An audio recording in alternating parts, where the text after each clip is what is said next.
এইখানে যে ধর্মীয় ব্যাপারটা আছে, এখানে তার সঙ্গে আপনি বিজ্ঞানকেও যুক্ত করেছেন, যেটা বলেছেন আপনি আপনার ভাষায় স্পিরিচুয়াল সায়েন্স, তাই তো? তো এই দুটোর মধ্যে কম্বিনেশনটা কি আছে? সবার আগেই তো আমি এখানে বলবো, এটা হচ্ছে জাতি ধর্ম বর্ণ নির্বিশেষে, এটা কোনো রিলিজিয়াস কোনো অর্গানাইজেশন নয়, এটা হচ্ছে স্পিরিচুয়াল অর্গানাইজেশন। মানে হচ্ছে আধ্যাত্মিক চেতনার মাধ্যমে আমাদের যে বিজ্ঞান আছে তাকে বোঝার মাধ্যমে এখানে জাতি ধর্ম বর্ণ নির্বিশেষে কিন্তু সকলেই আসতে পারে, কোনো ভেদ বুদ্ধি এখানে কাজ করে না। ঠিক আছে, যে কোনো ধর্মের যে কোনো বর্ণের মানুষেরা এখানে আসে, এখান থেকে সেবা নিয়ে যায়, কারণ মহাদেব হচ্ছে সকলের, তিনি স্বয়ম্ভু, তিনি প্রত্যেকের উপরে বসে আছেন, তিনি প্রত্যেকের উপর কৃপা করছেন। তাই সকলে কিন্তু এখানে যখনই আসে এবং তারা সেবা নিয়ে যান, এখানে হিন্দু বলুন সবাই আসছে বর্তমানে, ঠিক আছে। এবং তারা কিন্তু এটা ধর্মের উপরে গিয়ে যে শিব তত্ত্ব আছে সেই শিব তত্ত্বকে তারা বিশ্বাস করে শিবধামকে গ্রহণ করার চেষ্টা করছে, এতটুকুই আমি বলি। এইখানে যে আপনার যে এই হিলিং তো অনেকেই করেন, কিন্তু তার মধ্যে আপনার জায়গা একটু ব্যতিক্রমী। এখানে মানুষের সেবা তো সবাই করছেন, কিন্তু তার কারণ এখানে বিজ্ঞানসম্মত ভাবে সবকিছু করা হয়, এখানে স্পিরিচুয়াল হিলিং করা হয়, মানে আপনাকে আধ্যাত্মিকভাবে আরোগ্য লাভ করানোর একটা চেষ্টা করা হয়। আমাদের যে সূক্ষ্ম শরীর আছে, সেই সূক্ষ্ম শরীরের 7টা চক্র রয়েছে, মূলাধারা থেকে একদম সহস্র চক্র অবধি বিভিন্ন রকম সমস্যা তৈরি হয়। এর আগের ভিডিওতেও আমি হয়তো কিছুটা এক্সপ্লেনেশন করার চেষ্টা করেছি, তো সেগুলোকে এখানে বোঝানো হয়। ধ্যান লাগানো উচিত, কিভাবে মালা জপ করা উচিত, কিভাবে নাম জপ করা উচিত, এবং কিভাবে যিনি অলমাইটি গড আছেন, যিনি সব কারণের কারণ, তার শরণাপন্ন কিভাবে হওয়া উচিত। অর্থাৎ এখানে আমি কখনোই বলি না যে আমার চরণ ধরুন, আমি এখানে বলি আমার আচরণ ধরুন। আর চরণ যদি কারোর ধরতেই হয়, সেটা হচ্ছে মহাদেব শিব শম্ভুর। আমি সকলকেই বলি শিবধামের ছবি প্রতিষ্ঠা করুন ঘরে ঘরে। যারা আসতে পারছেন না তাদের আসার দরকার নেই, কারণ শিবধাম বলে যে কৃপা কিন্তু 60 to 70% হয়ে যাবে শুধু শিবধামের ছবি প্রতিষ্ঠা করে আর নিয়মবিধি পালন করে। তো আপনারা যদি নিয়ম, সকলকেই আমি বলছি, তো আপনারা অবশ্যই ফল লাভ করবেন, আর এটা করছেও, সেটা আপনারা ভিডিওর মাধ্যমে প্রমাণিত, সবাই দেখে নিয়েছে সেটা।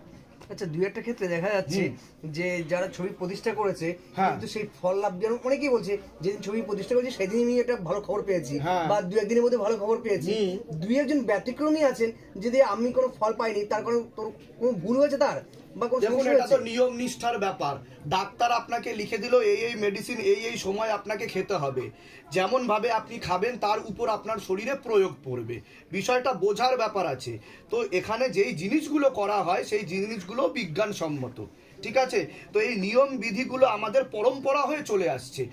যদি আপনারা ঠিকভাবে করতে পারেন, তাহলে আপনাদের শারীরিক, মানসিক এবং গৃহস্থ জীবনের ঊর্জা শক্তি বৃদ্ধি পাবে এবং আপনারা হাতে নাতে ফল লাভ করবেন। নিশ্চয়ই তাদের কোনো ভুল ত্রুটি সেখানে থেকে যায়, বা মন পরিষ্কার থাকে না, সন্দেহর বসে তারা কোনো কিছু করে, একটা সামান্য ছিদ্র বড় একটা জাহাজকেও ডুবিয়ে দিতে পারে, সেরকম কোনো সন্দেহ নিয়ে কোনো জায়গায় যাওয়া উচিত নয়।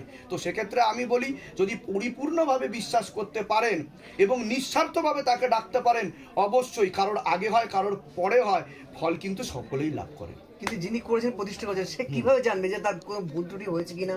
তো সেটা নিয়মবিধি বলে দেওয়া হচ্ছে, সেই নিয়মবিধিগুলো ফলো করতে হবে এবং নিজেকে সেই অভ্যাসে পরিণত করতে হবে, তবে গিয়ে ধীরে ধীরে সেই জায়গাটায় একটা পৌঁছবে।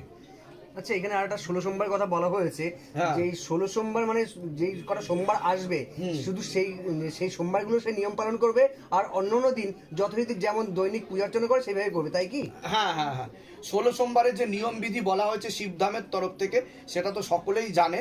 তো সেই নিয়ম বিধি ফলো করতে হবে। এটা মূলত রূপে বিবাহ বন্ধনের ক্ষেত্রেই ব্যবহার করা হয়, এছাড়া কর্মবন্ধনের ক্ষেত্রেও অনেকে করতে পারে। বিবাহ বন্ধন এবং কর্মবন্ধন দুটোই একসাথে কাটতে শুরু করে এই 16 সোমবারের মাধ্যমে।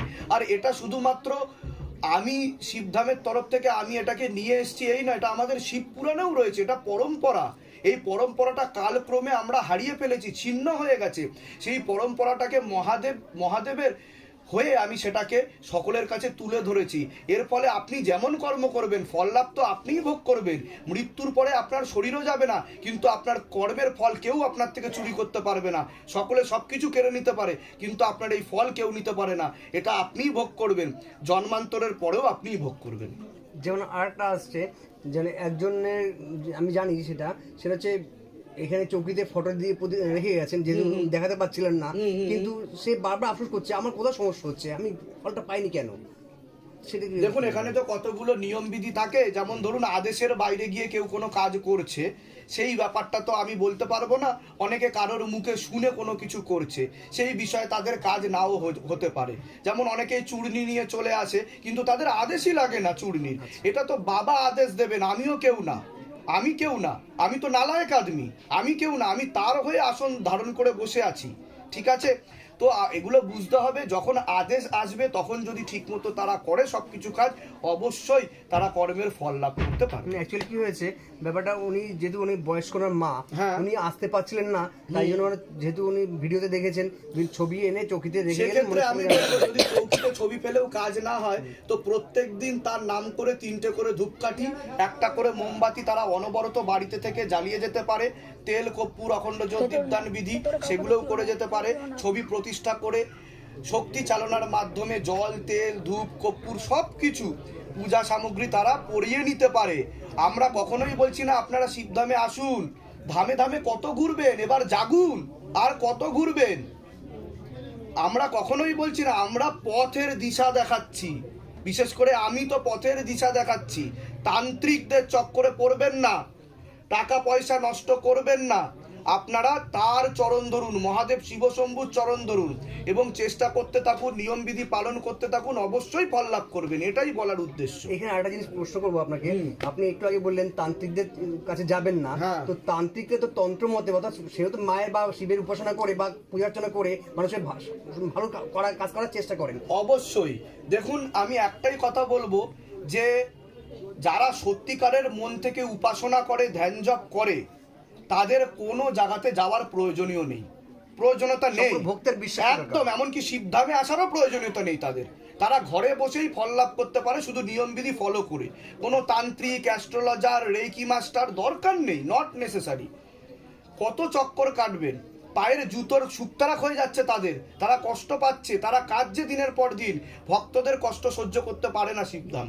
তো আমাদের একটাই বক্তব্য, আপনারা ঘরে বসে ফল লাভ করতে পারবেন।